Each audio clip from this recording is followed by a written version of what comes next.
রাজনৈতিক বক্তব্য পাল্টা বক্তব্যের দিন শেষ। আপনার ভোট হয়ে গেছে, ক্ষমতায় বিএনপি চলে গিয়েছে। সো এখন হচ্ছে যে তারেক রহমানের যে বলা ছিল আই হ্যাভ এ প্ল্যান, কি সেই প্ল্যান? তো এই প্ল্যান নিয়ে নানান ধরনের আলোচনা সমালোচনা রাজনৈতিকভাবে অনেকে করেছেন।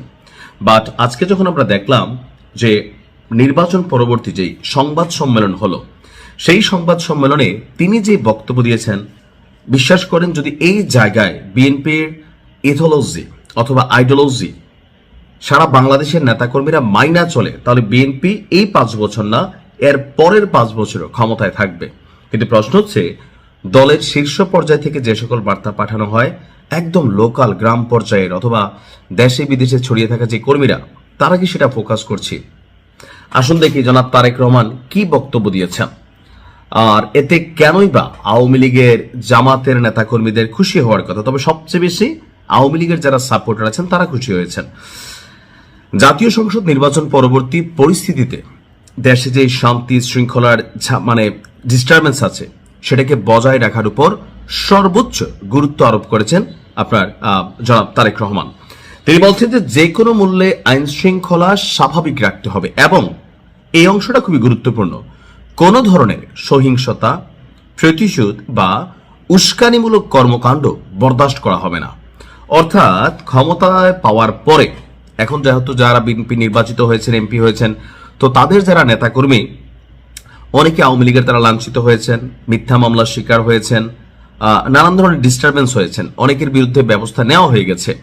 আবার অনেকে আপনার হয়তো এখনো ধরাছোঁয়ার বাহিরে আছে, অথবা অনেকে এখন বিএনপি নতুন ক্ষমতায় আসতে যাচ্ছে দীর্ঘদিন পরে।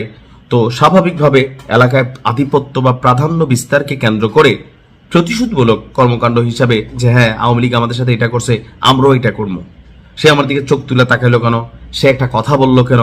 তো এইরকম মেন্টালিটিতে যে সকল নেতাকর্মীরা আছেন তাদের জন্য জনাব তারেক রহমানের স্পষ্ট নির্দেশনা হচ্ছে যে কোনো ধরনের সহিংসতা, প্রতিশোধ বা উস্কানিমূলক কর্মকাণ্ড, তিনোটা জিনিস জাস্ট ব্যালেন্স হলে দেখবেন বাকিটা ইতিহাস। তবে এই বিষয়টা যে বললাম না, দলের যারা প্রধান থাকেন তারা হয়তো অনেক কিছু দলের কল্যাণে বা তারা চায় যে ধরেন আমি যদি একটা পরিবারের প্রধান হই, আমি কি চাইবো না যে আমার পরিবারটাকে মানুষ ভালো বলুক? একটা প্রতিষ্ঠানের প্রধান হইলে অথবা একটা সংগঠনের প্রধান হইলে, তো তদ্রূপ তারেক রহমানও তিনি তার জায়গা থেকে অবশ্যই চান যে বিএনপিকে মানুষ ভালোবাসুক, অথবা অতীতে বিএনপির যে দুর্নাম ছিল বা নেগেটিভ পয়েন্টগুলো ছিল সেগুলো থেকে বের হয়ে 18 বছর পর যখন বিএনপি ক্ষমতায় আসছে, বিএনপি চায় যে জনাব তারেক রহমান অবশ্যই তারা চান যে মানুষ তাদেরকে ভালোবাসুক। ইভেন এই নির্বাচনে বিএনপির এই জয়ের পেছনে একটা বড় ভূমিকা আওয়ামী লীগের ভোটারদের ছিল, এটা অস্বীকার করার সুযোগ নেই। আওয়ামী লীগের ভোটাররা বিএনপির জামাতের তুলনায় কিছু কিছু জায়গায় আপনার হয়তো জামাতের ভোট আওয়ামী লীগ কাউন্ট করতে পারছে বা দিচ্ছে, কিন্তু ম্যাক্সিমাম জায়গায় এখানে আওয়ামী লীগের ভোটগুলো পড়ছে কিন্তু বিএনপির কাছে। মানে আওয়ামী লীগ যদি 110টা ভোটও দিয়ে থাকে, এর মধ্যে 8টাই গেছে বিএনপির ঘরে। তো আপনি দেখেন এরপরে ওই যে আমি আজকে নিউজটা করছিলাম নেত্রকোনায় সম্ভবত, যে বিএনপি পাশ করার পরে আওয়ামী লীগের কার্যালয় খুলে দেওয়া হয়েছে। সো এটা কৃতজ্ঞতা স্বরূপ তারা চাচ্ছে যে এলাকার মধ্যে সম্প্রীতি থাকুক, রাজনীতিতে আপনার এই ধরনের বিষয়গুলো না থাকুক। তো আজকে বিকেলে হোটেল ইন্টারকন্টিনেন্টালে আয়োজিত সংবাদ সম্মেলনে তারেক রহমান এই কথা বলেন এবং তিনি নেতাকর্মীদের শান্ত এবং সতর্ক থাকার আহ্বান জানিয়েছেন। তিনি বলছেন যে নির্বাচনে প্রতিদ্বন্দ্বিতা করতে গিয়েও কোথাও কোথাও ভুল বোঝাবুঝি বা উত্তেজনা তৈরি হয়ে থাকতে পারে, তবে তা যেন কোনোভাবেই প্রতিশোধ বা প্রতিহিংসায় রূপ না নেয়।